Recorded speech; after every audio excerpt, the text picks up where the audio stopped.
Standard poors ने पाकिस्तान की rating को एक दर्जे बेहतर कर दिया। ये इन्वेस्टमेंट ग्रेड रेटिंग तो नहीं है पाकिस्तान की, लेकिन एक दर्जा भी ऊपर आती है तो हम बहुत खुश होते हैं। ना हमारे रिजर्व्स अभी इस काबिल हैं कि बहुत दुनिया में खुशी से बता सकें कि हमारे रिजर्व्स की ये पोजीशन है, इतनी पाकिस्तान में इन्वेस्टमेंट आ गई है, सरमायाकारी हो रही है और पाकिस्तान एक बहुत अच्छी डेस्टिनेशन है फॉरेन इन्वेस्टर्स के लिए। वो वाली सूरत हाल अभी नहीं है, लेकिन थोड़ा थोड़ा एक एक कदम भी हम ऊपर की जानिब जाते हैं तो एटलीस्ट उसको सेलिब्रेट करते हैं कोई अच्छी खबर देने की खातिर। आर्मी चीफ़ के साथ जो कारोबारी बरदरी की मुलाकातें हुई उसमें बहुत सारे इशूज़ सामने आए और उसमें से एक बुनियादी इशू ये था कि cost of doing business Pakistan में बहुत ज़्यादा है। अब बहुत सारे और इश्यूज़ में से एक पॉलिसी इंटरेस्ट रेट आ जाता है, आपकी सिक्योरिटी इन्वायरमेंट आ जाती है, पॉलिसी कंसिस्टेंसी पाकिस्तान में कभी रही नहीं, उसके सवालात सामने आ जाते हैं। अभी जो हालिया बजट के अंदर कुछ इक़दाम किए गए थे कि जिसमें किसी को पकड़ सकते हैं, वो सेल्स टैक्स की कुछ 37A और 37B की क्लॉजेज ऐड की गई हैं, वो वाले मामला सामने आ गए और इस तरह के बेशुमार इश्यूज़ थे। और one of the issues Pakistan से एक्सपोर्ट्स क्यों नहीं बढ़ रही, क्योंकि आप जो मर्ज़ी कर लें, जब तक आप डॉलर कमाएंगे नहीं आपकी वल्नरेबिलिटी ख़त्म नहीं होगी।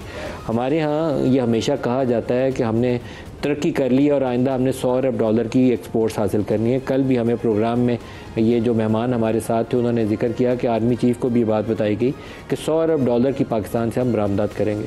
तो हकीकत यह है कि पिछले 15 से 20 साल में हम कोई 22-23 से लेकर 30 अरब डॉलर के दरमियान हर साल घूमते हैं और बहुत ज़्यादा इन्हिसार ये होता है कि हमने चावल कितना एक्सपोर्ट किया पाकिस्तान से या दूसरी ज़रिए अजनास हमारे पास हैं कुछ बरामद करने के लिए या नहीं है। और अगर कुछ ऐसा वेदर पैटर्न मिल जाए कि हमें गंदम इंपोर्ट करनी हो, चावल के ज़्यादा कोई सरप्लस दस्तयाब नहीं हो, कॉटन की सूरत हाल ख़राब हो, तो फिर हम बड़े पैमाने पर फूड आइटम्स इंपोर्ट पाकिस्तान में कर रहे होते हैं। तो एक्सपोर्ट से तो क्या मिलना है, दरामदात ज़्यादा शुरू हो जाती हैं। ये आज के प्रोग्राम का हमारा महवर होगा कि पाकिस्तान की इकॉनमी को रिवाइव कैसे करना है, बरामदात कैसे होनी है, सरमाया यहाँ कैसे आना है। पिछले 2 साल पाकिस्तान में हमने एक सेक्टर ऐसा था आईटी और आईटी इनेबल्ड सर्विसेज, उसको बेड़ा गर्क करने के लिए हमने कोई कसर नहीं छोड़ी। क्यों? तो हमने ट्विटर बंद करना था, हमने उसके ऊपर फायर वॉल लगानी थी। तो अगर हमारी पॉलिसी प्रायोरिटी यही है कि एक सेक्टर जो खुद से ग्रो कर रहा है, किसी हुकूमती इंसेंटिव से ग्रो नहीं किया, हुकूमत ने कुछ नहीं दिया उसको, खुद से वो ग्रो कर रहा है और पाकिस्तान को अरबों डॉलर कमा के दे रहा है और दे सकता है, उसको हमने उसकी ग्रोथ स्टाइफल करने के लिए हर बुरी हरकत की है। तो इन चीज़ों से हमें बाहर निकलना है। आज जो प्रोग्राम में हमारे साथ शुरका हैं अपने अपने शोबे के लीडर, उनसे पूछेंगे कि ये इनके जहन में क्या खाका है, क्या इक़दाम करने की ज़रूरत है, अभी कहाँ खड़े हैं और कैसे आगे बढ़ना है। हमारे साथ आज कराची स्टूडियोज़ के इस खुसूसी प्रोग्राम में हैं मिफ्ता इस्माइल साहब, पाकिस्तान के साबिक़ वज़ीर ख़ज़ाना। मिफ्ता साहब वेरी वार्म वेलकम। आसिफ पीर साहब हैं, CEO हैं सिस्टम लिमिटेड के, और पाकिस्तान में ये जो IT की बरामदात हैं उसमें बहुत बड़ा नाम है और ये पाकिस्तान की खिदमत कर रहे हैं। मारूफ सनतकार हैं और पाकिस्तान में सरमायाकारी के हवाले से इनका बहुत बड़ा नाम है। आरिफ हबीब साहब हमारे साथ, सबको खुशामदीद कहता हूँ। मिफ्ता साहब आपसे आगाज़ करेंगे, कैसे ठीक करें ये सारी चीज़ें? शुक्रिया नदीम भाई। देखें, फंडामेंटल मसाइल हैं हमारे मुल्क में, ऐसा नहीं है कि लोगों को कुछ ठीक नहीं करना है, सबको ज़ाहिर है ठीक करना है। लेकिन मसाइल क्या है? मसाइल ये हैं कि तालीम यहाँ पे नहीं है, मसाइल यहाँ पे है कि आपकी वर्क फोर्स स्किल्ड नहीं है, मसाइल यहाँ पे हैं कि यहाँ पे टैक्स रेट बहुत ज़्यादा है, बिजली का रेट बहुत ज़्यादा है, गैस का रेट ज़्यादा है। ये तो एक ओवरऑल मसाइल है, इंडस्ट्री स्पेसिफिक मसाइल आरिफ हबीब साहब आपको बता सकते हैं, आसिफ पीर साहब बता सकते हैं। अब इन सब की वजह क्या है? इन सब की वजह यह है कि हुकूमत टैक्स क्यों ज़्यादा लेती है, टैक्स रेट्स क्यों ज़्यादा हैं? क्योंकि हुकूमत के अखराजात बहुत ज़्यादा हैं।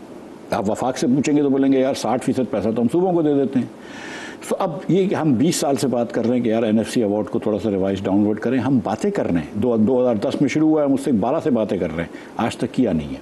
NFC अवार्ड को कम करना चाहिए तो कि वफाक के ऊपर प्रेशर कम हो जाए, वफाक के ऊपर प्रेशर कम हो जाएगा, आपके डेफिसिट्स कम हो जाएंगे तो आपकी इंटरेस्ट रेट्स भी कम हो जाएंगे, आपकी इन्फ्लेशन भी कम हो जाएगा, आपको डॉलर के ऊपर प्रेशर भी कम हो जाएगा। उसके बाद आप टैक्स रेट्स कम कीजिए। आप ये नहीं कर सकते कि इस खित्ते की सबसे महंगी बिजली बेचें, इस खित्ते की सबसे महंगी गैस बेचें, इस खित्ते पे बल्कि क्या दुनिया में one of the highest tax rates रखें और फिर उम्मीद करें कि हम तरक्की करें। ये नहीं हो सकता। और इसका एक जो प्रूफ है वो ये है कि 25 साल में ये पाकिस्तानी हैं, आरिफ भाई जैसे, आसिफ भाई जैसे, वो तो इन्वेस्ट करते हैं पाकिस्तान में, लेकिन कोई एक फॉरेनर आया है $1 लेकर पाकिस्तान में जिसने यहाँ से कुछ बना के एक्सपोर्ट किया है? Answer is zero. कोई फॉरेनर नहीं आया। बहुत सारी कंपनियां पिछले 3-4 सालों में पाकिस्तान छोड़ गई। लेकिन सर वो जैसे माइक्रोसॉफ्ट चले गए, ये भी एक लम्हा फ़िक्रिया है। लेकिन जब माइक्रोसॉफ्ट भी पाकिस्तान से बना के कोई चीज़ एक्सपोर्ट नहीं करती थी, राइट। आप बांग्लादेश में चले जाएं तो आपको कोरियन इन्वेस्टर मिलेगा जिसने बांग्लादेश में फैक्ट्रियाँ लगाई हैं। वियतनाम में चले जाएं तो आपको सैमसंग से लेके नाइकी से, एडिडास से सब आपको मिलेंगे जिन्होंने वहाँ फैक्ट्रियाँ लगाई हैं, वहाँ से एक्सपोर्ट कर रहे हैं। चाइना के अंदर जो कारोबार था, चाइना पर ट्रेड रिस्ट्रिक्शंस आए, उन्होंने वियतनाम में फैक्ट्री लगाई। चाइना चाह रहा था कि पाकिस्तान आ जाए सीपैक के बाद, सीपैक पार्ट 1 के बाद चाइना कोशिश कर रहा था कि आ जाए पाकिस्तान। हम ऐसे माहौल ही पैदा नहीं कर सके।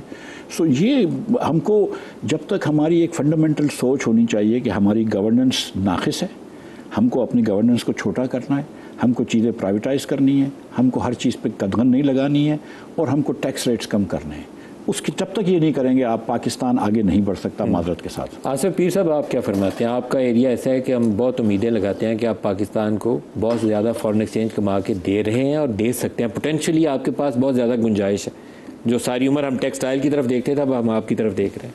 No, I think first of अस्सलाम वालेकुम एंड शुक्रिया आपने मदू किया।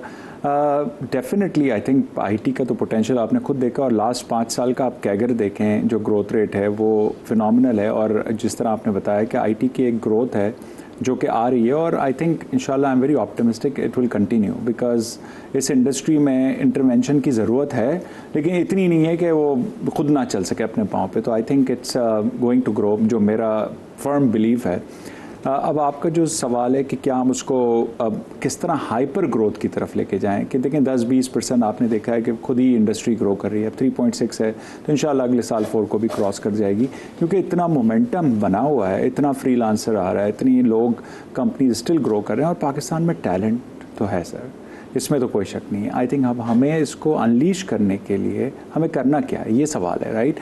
अब एआई जो इस वक्त मैं एक कहूँगा कि सबको पिवट करने की ज़रूरत है इस वक्त, बिकॉज़ ये इतना बुनियादी पिलर हो गया है इस वक्त। अगर आप एआई को इस वक्त सही तरह अपनी यंग जनरेशन में, जिस तरह हमारी नेबर कंट्रीज़ में सारे tools and technologies her company free of cost किसी यूनिवर्सिटी को दे रहे हैं, क्योंकि हमें यंग बच्चों को ये सिखाना है आज। और ज़रूरी नहीं है कि आप सबको कोडिंग सिखा दें, आप तो प्रॉम्प्ट इंजीनियर्स हैं, आप ट्रेनिंग करते हैं मॉडल्स की, तो बहुत लेवल प्लेइंग फील्ड हो गई है। ऐसा नहीं है कि you have to be like genius rocket scientist to figure out कि आपने प्रोग्रामिंग कैसे करनी है, डेटा साइंस या डेटा इंजीनियरिंग। तो अभी जो जितना भी हमारा, अगर एमरजेंसी की बात आप करेंगे, अगर एक्सपोर्ट हमने ग्रो करनी है, तो इस वक्त हमें फोकस करना चाहिए यंग बच्चों पे।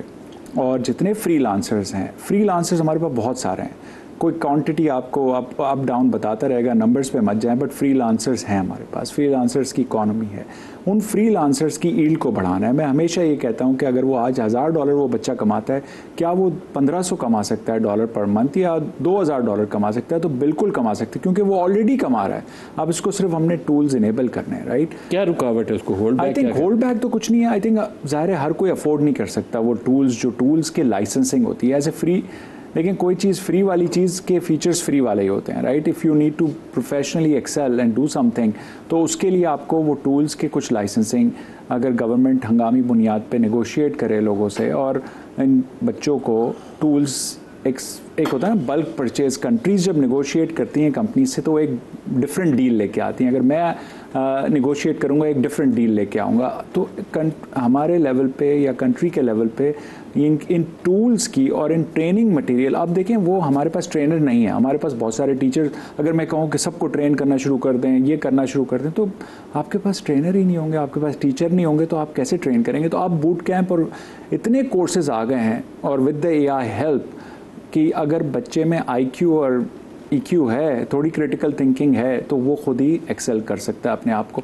तो हमें इस वक्त इनेबलिंग एनवायरनमेंट बनाने की ज़रूरत है। आई थिंक एक ही चीज़ पे फोकस अगर हम करें कि हमें ह्यूमन रिसोर्स डेवलपमेंट इस वक्त इस पे जितना फोकस कर सकते हैं, और with the help of AI, not just traditional way, because मैं हमेशा काफ़ी दफ़ा आपने सुना होगा, मैं भी कहता हूँ कि एआई रिप्लेस किनको करेगी? जो एआई यूज़ नहीं करते। ऐसा नहीं है कि सब कुछ गायब हो जाएगा। तो AI will replace those who won't use the AI. So हमें इसको पिलर बना के हंगामी बुनियाद पर, not just the AI policies and other stuff, we have to go into the execution. और उसके लिए जो जो चीज़ें, इंफ्रास्ट्रक्चर चाहिए, आपको डेटा सेंटर्स चाहिए, आपको ये टूल्स एंड टेक्नोलॉजीज़ चाहिए, आपको ट्रेनिंग मटेरियल चाहिए, आपको यूनिवर्सिटी में HEC या वेरेवर ये चीज़ें आपको इनेबलिंग इन्वायरमेंट बनाना पड़ेगा ताकि जो भी बच्चा आए उसको ये समझ हो और वो आके चाहे वो फ्रीलांसर बने, चाहे वो हमारे पास आए, चाहे वो छोटी कंपनी खोले, लेकिन वो एक्सपोर्ट पे फोकस हो उसका कि भाई मुझे बाहर अपने आप को बेचना है और रास्ता खोलें हम, ताकि उसका रास्ता खोलें। और आपने जो कहा कि ज़ाहिर है अभी आप अगर कराची में आई थिंक टेलको हम सब यूज़ करते हैं मोबाइल इंटरनेट राइट या मोबाइल डेटा, क्या वो ऑप्टिमल है इस वक्त? क्या आप रास्ते में बैठ के कॉल्स ले सकते हैं अपनी टीम्स पे, जूम पे? आप कॉन्फिडेंट होंगे कि कॉल आपकी डिस्कनेक्ट नहीं होगी? सो सर ये तो बेसिक है ना। तो डिजिटल पाकिस्तान का जो हमारा विजन है, आई थिंक जो भी टेलकोस के मसाइल हैं वो टेलकोस वाले बेहतर बता सकते हैं, but they are not investing in the infrastructure और लोग आ रहे हैं। देखें बैंडविड्थ उतनी ही है, आप ज़्यादा से ज़्यादा लोग आ रहे हैं तो क्या होगा? अच्छा मैं इसकी आपकी तरफ दोबारा इस सवाल को लेकर आऊँगा। अभी 5G वाला भी इशू है तो मैं दोबारा आपकी तरफ इसको लेकर आता हूँ। पहले आरिफ साहब से भी पूछ लें। आरिफ साहब, आप पाकिस्तान में आपकी उम्र गुजरी है, मैं तो आप लोगों को कहता हूँ आप लोगों ने सारों ने पाकिस्तान की खिदमत की है, जिसने यहाँ सरमायाकारी की, फैक्ट्रियाँ लगाई, डिफरेंट बिजनेस किए, जॉब इकनॉमिक अपॉर्चुनिटीज़ पैदा की। तो क्या चीज़ है जो हमें आगे बढ़ने में मुआवनत कर सकती है, रास्ते हमारे खोल सकती है, हम एक ऐसी कौम की तरह आगे बढ़ें जिसकी पायदार तरक्की हो, ये ना हो कि 2 स्टेप आगे जाएं और 4 पीछे चले जाएं? आई थिंक जो बेसिक इश्यूज और मसाइल तो वही हैं जो आई थिंक मिफ्ता साहब ने जो है वो बताएं कि इस वक्त अगर हम देखते हैं कि हम इमीडिएटली क्यों नहीं ग्रो कर पा रहे और पर्टिकुलरली एक्सपोर्ट में, तो उसमें सिर्फ यही है कि कॉस्ट ऑफ प्रोडक्शन पाकिस्तान में जो है वो बहुत ज़्यादा बढ़ गई है। और पिछले दिनों जो रुपए की इतनी ज़्यादा जो है वो डिवैल्यूएशन हुई और उसके बाद से जो है वो हम देखें तो हर यूटिलिटी की जो है वो कीमत बढ़ गई और फिर चूंकि इन्फ्लेशन बढ़े तो फिर इंटरेस्ट रेट हाई हो गए, तो आपकी यूटिलिटी की प्राइस देखिए आप इलेक्ट्रिसिटी की कहाँ थी और कहाँ चली गई, इसी तरह गैस की प्राइसेस कहाँ थी और कहाँ चली गई। फिर इंटरेस्ट रेट जो है वो 6% हुआ करते थे, वो बढ़ के 22% और बोरोर के लिए तो वो 24% तक चले गए। फिर टैक्स जो है वो रेट बहुत ज़्यादा बढ़ गए। टैक्स रेट जो है हम 29% पे थे, अब जो है वो हम सुपर टैक्स को मिलाते हैं तो 39 है, और फिर दूसरे जो डिविडेंड टैक्स एंड जो है होल्डिंग कंपनी टैक्स और ये सारी चीज़ों को करते हैं तो वो भी बहुत हम हायर साइड पे हैं। तो उस वजह से जो है वो फॉरेन इन्वेस्टमेंट तो हम पाकिस्तान की तरफ देखती नहीं है, क्योंकि cost of doing business and cost of production जो है वो हाई है। अब किन एरिया में, और आपने अपने जो है वो इब्तिदाई में सही बताया कि जब तक हमारे पास एक जो है रीजनेबल रिजर्व्स नहीं होंगे तो फिर सरमायाकारों का जो है वो एतमाद पाकिस्तान पे वो रहेगा। फिर हमारी जो इवन बोरिंग की कॉस्ट भी जो है वो हमें काफ़ी जो है वो महंगी पड़ती है। तो अब जब ये हम इस मसले से निकले कैसे, देखें इस वक्त तो सबसे ज़्यादा जो होप है और उम्मीद लोग लगाए बैठे वो आसिफ पीर साहब का शोबा है और वो IT का शोबा है, और उनकी सबसे अच्छी बात यह है कि वो नेट उनकी डॉलर अर्निंग है। देखें आप टेक्सटाइल में जाते हैं तो टेक्सटाइल में कॉटन को इंपोर्ट करना पड़ता है और इनपुट जो है वो आपको इंपोर्ट्स करने पड़ते हैं, तो नेट बेसिस पर जो है वो पाकिस्तान को ऐसे खातिर ख्वाह जो है वो फॉरेन एक्सचेंज जो है वो नहीं मिलता। फिर जो दूसरे एरियाज़ हैं, मैं समझता हूँ ये कॉस्ट के अलावा हमें ज़रा अपनी पॉलिसी मेकिंग में भी जो है वो मुझे कमज़ोरियाँ लगती। बहुत सारे ऐसे जो है वो सेक्टर्स हैं कि जहाँ हम अगर पूरी तरीके से जो है वो अटेंशन दें तो हमारे पास उन मटेरियल के रॉ मटेरियल जो है वो अबंडेंट मौजूद है। जैसे मैं अभी सीमेंट को लेता हूँ तो सीमेंट की जो है वो रॉ मटेरियल पाकिस्तान में बहुत ज़्यादा। अब उसको पॉलिसी मेकर्स को बैठना चाहिए कि हम कैसे कि सीमेंट की जो है वो एक्सपोर्ट को बढ़ाएं। ऐसे दूसरे जो है दूसरी जगह दूसरा हम करंट अकाउंट को मैनेज कर सकते हैं कि हमारा इंपोर्ट सब्स्टिट्यूशन को जो है वो हम बेहतर करें। अनफॉर्चुनेटली कॉटन प्रोडक्शन में जो है वो हमने में डिक्लाइन ही रहा है। हम राइस को और ज़्यादा जो है वो बढ़ा सकते हैं, टाइम्स हमको वीट भी इंपोर्ट करना पड़ता है। तो हम ऐसे एरियाज़ को जो है वो आइडेंटिफाई करें मुख्तलिफ ऐसे शोबों में कि जहाँ वैल्यू एडिशन करके आप बेटर जो है फॉरेन एक्सचेंज कमा सकते हैं। फिर इसमें हमने बहुत ही देर कर दी है माइनिंग में। माइनिंग एक बड़ी अच्छी अपॉर्चुनिटी जो है वो है, और उसको भी जो है वो हम इतना तेज़ी से जो है वो अनलॉक नहीं कर सकें। तो मैं समझता हूँ कि कुछ तो ये रीसेंट पास के अंदर जो है कुछ 5-6 साल के अंदर जो है पाकिस्तान बहुत ज़्यादा डिक्लाइन कर गया। इंटरनेशनली भी जो है वो कोविड भी आया, और यूक्रेन रशिया वॉर का भी जो है वो हम बहुत बड़े विक्टिम रहे। लेकिन फिर भी ऐसा नज़र आता है कि इस पीरियड के अंदर पॉलिसी मेकर्स का कोई कंट्रोल नहीं था, और वो जो डिक्लाइन है वो होता गया। फिर ये कि IMF आया, और IMF ने फिर कंडीशनलिटीज़ की, और वो कंडीशनलिटीज़ ज़ाहिर है पब्लिक फाइनेंस के लिए तो बेहतरी हुई, लेकिन आम लोगों के लिए जो है वो बहुत ज़्यादा जो है वो डिफ़िकल्टीज़ जो हैं वो बढ़ गई। तो अब नो डाउट कि हम ये इनिंग बुरी तरह हम हार गए हैं, लेकिन अब हमको ये चाहिए कि हम किस तरह अपने आप को दोबारा जो है रीगैदर करके हम कैसा ये करें कि over a certain period of time ये चीज़ें जो है वो बेहतर हों। और वो आपने बिल्कुल कहा कि एक तो ख़बरें हमारे लिए अच्छी खबरें कम होती हैं, और थोड़ी बहुत भी आती हैं तो हम उसको सेलिब्रेट करते हैं, लेकिन वो छोटी छोटी खबरों पे भी के इक़दामात को भी जो है वो कोशिश करनी चाहिए कि उसमें बेहतरी आए। तो आई थिंक ये ओवरऑल जो हमारी मुश्किलात